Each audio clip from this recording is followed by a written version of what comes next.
कृष्णा, राधे राधे। हर साल अश्विनी माह में जितिया पर्व बेहद उत्साह के साथ होता है। साथ ही संतान के जीवन में सुख समृद्धि बनी रहती है। इसे जीवित पुत्री का व्रत के नाम से भी जाना जाता है। भविष्य पुराण में बताया गया है कि इस कठिन व्रत को करने से संतान की आयु लंबी होती है और इसमें भगवान जिमुतवाहन की पूजा की जाती है। आपको बता दें कि जीवित पुत्री का व्रत सप्तमी विदा अष्टमी से शुरू होकर अगले दिन नवमी तिथि को समाप्त होती है और इसी दिन व्रत का पारण भी किया जाता है। यही कारण है कि इस व्रत को बेहद कठिन माना जाता है। चलिए जानते हैं कि जितिया में नहाय खाए कब है। अश्विनी मास के कृष्ण पक्ष की सप्तमी तिथि पर जितिया का नहाय खाए होता है।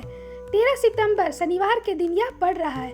वही अष्टमी तिथि 14 सितंबर रविवार के दिन सुबह 8:50 पर लग रही है। ऐसे में 13 सितंबर के दिन ही नहाय खाए रहेगा। इस दिन महिलाओं के द्वारा नदी या तालाब में स्नान करने के बाद सरसों के तेल की खल चिमनी के पत्तों पर रखकर भगवान जिमुतवाहन की पूजा करने का विधान बताया गया है। विधि विधान से पूजा करने के बाद महिलाएं तेल को अपने संतान के सिर पर आशीर्वाद के रूप में भी लगाती है। आपको बता दें कि 14 सितंबर रविवार के दिन सूर्योदय से पहले ब्रह्मा मुहूर्त में जितिया ओघटन रहेगा।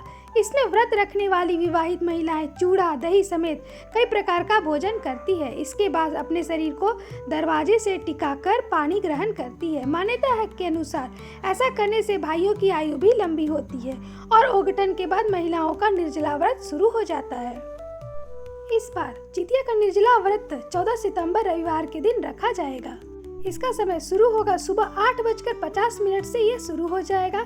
ऐसे में 14 तारीख को सुबह से ही जितिया का व्रत शुरुआत हो जाएगी। इसके बाद अष्टमी तिथि का समापन अगले दिन यानी 15 सितंबर सोमवार के दिन होगा और इसी के साथ जितिया व्रत की समाप्ति होगी। आइए अब हम जानते हैं जितिया का पारण का समय।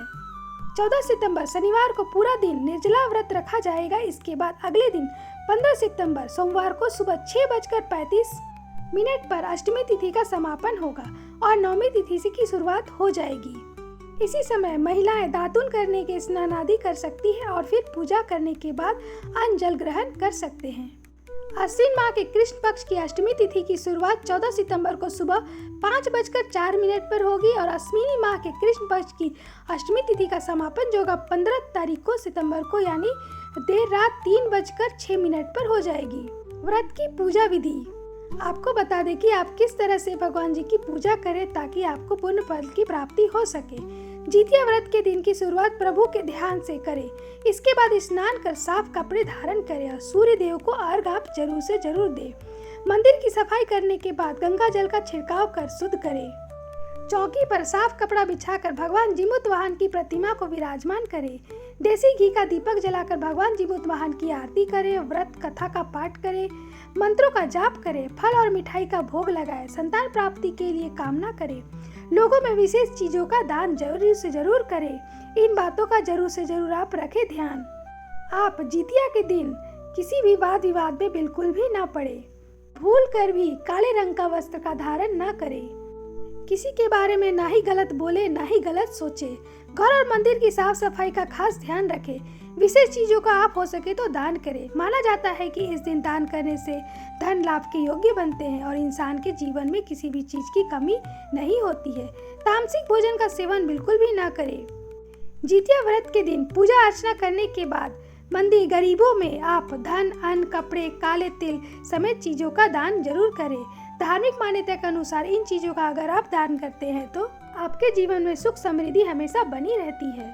आशा करती हूँ ये वीडियो आपको संपूर्ण जानकारी मिली होगी जितिया पर्व की हार्दिक शुभकामनाएं आप सभी को। और अगर अच्छी लगी हो मेरा वीडियो तो कृपया लाइक सब्सक्राइब करें।